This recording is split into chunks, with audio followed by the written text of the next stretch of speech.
Now, if you've been living under a rock, you probably haven't heard about the Logan Paul situation.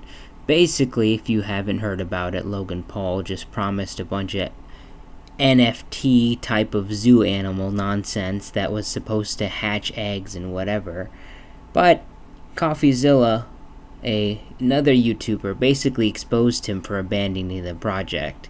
I thought I would give my 2 cents because even though this has been done to hell, I thought I would have something to contribute to this.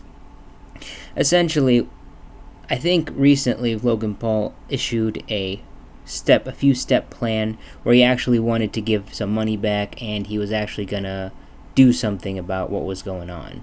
Well, that's great and all, but I don't think that he actually can make up for this by just having the game, especially since somebody coded the game already in a matter of a few months.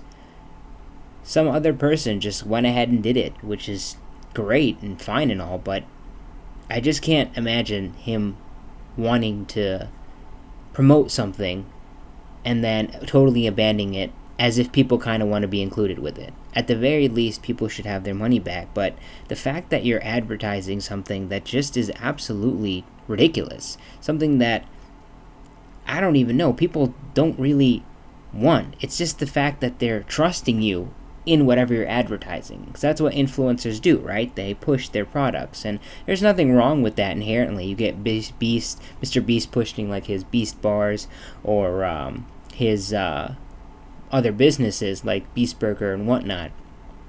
But the thing is, when you're pushing something and it's a total scam, it would be like saying if Mr. Beast opened his Beast Burger restaurants and they literally contained nothing in it. They were just empty buildings that he said would eventually become restaurants, but they didn't do anything, and a bunch of people invested in it and nothing happened.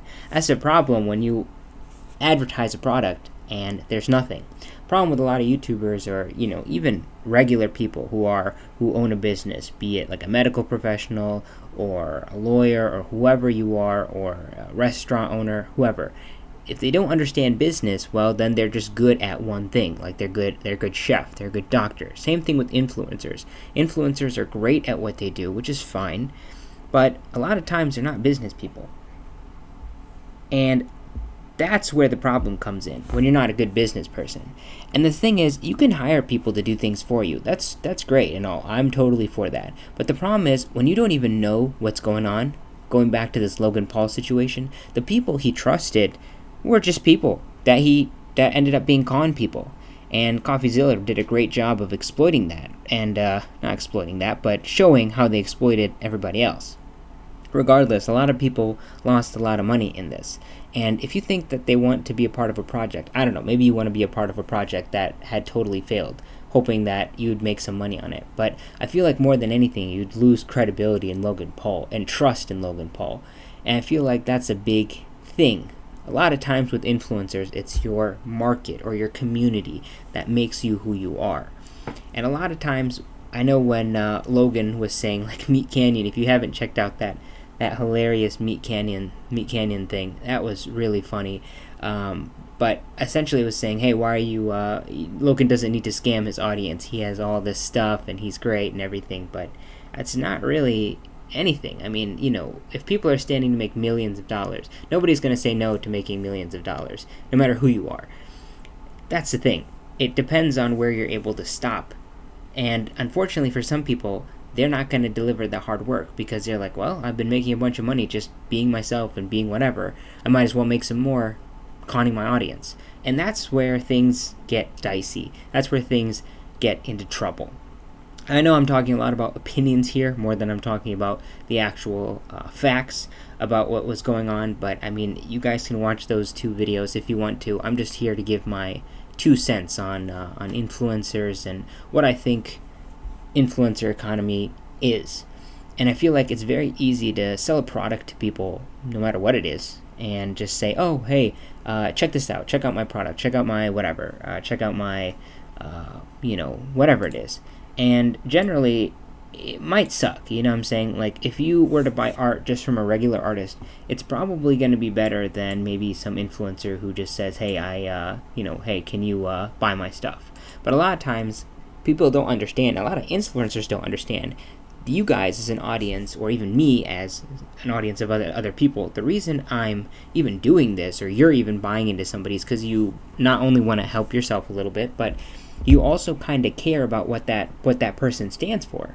And that way that you care about that person, that is the reason that you're going to go ahead and invest in that person. That's why you're going to care about who that person is. And for me, it just rubs me a really wrong way when that happens. Now, don't get me wrong. I have a bunch of products and I'm trying to push it. And that's fine, because in my opinion, I'm trying to push products that I hope that people will like, where I can sell stuff, because everybody wants to do that. It sucks being a businessman, it really does, or a business person, because it feels icky, it feels weird, like pitching your products, like, hey, buy my art, hey, go to my website, hey, do this. But it's like, you try to do the best you can and you fail at it, which is fine. Everybody makes mistakes. That's not the problem I have. The problem is if you have absolutely nothing and you're asking people to give you something, at least even for streamers, at least you're streaming, you're providing some entertainment, people believe in you, and they're giving you money, which is great. But when you're promising somebody, it's like me saying, hey, give me a bunch of money, I promise I'm going to stream, never stream. That's where the problem comes in, where people think that they're getting something, but they're not.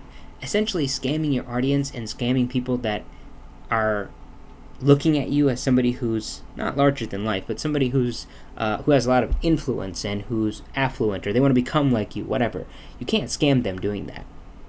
Likewise, I think it's important to give back to your community more than you take from them. And I feel like that's the main problem with influencers in general, is they take from their community, because it's like you don't see that many people. Even if you had like 1 million followers, 100,000 followers, it's hard to see those type of followers. Now, I'm not the biggest guy out there in terms of followings or whatever. There's so many people who have 100,000 followers on TikTok or hundreds of thousands on YouTube, and that's not me at all. But, well, I guess on TikTok, yes, that is us. But what I'm trying to get at is you have to offer something to your audience, something that helps you connect with them, something that you guys share together, and you guys believe.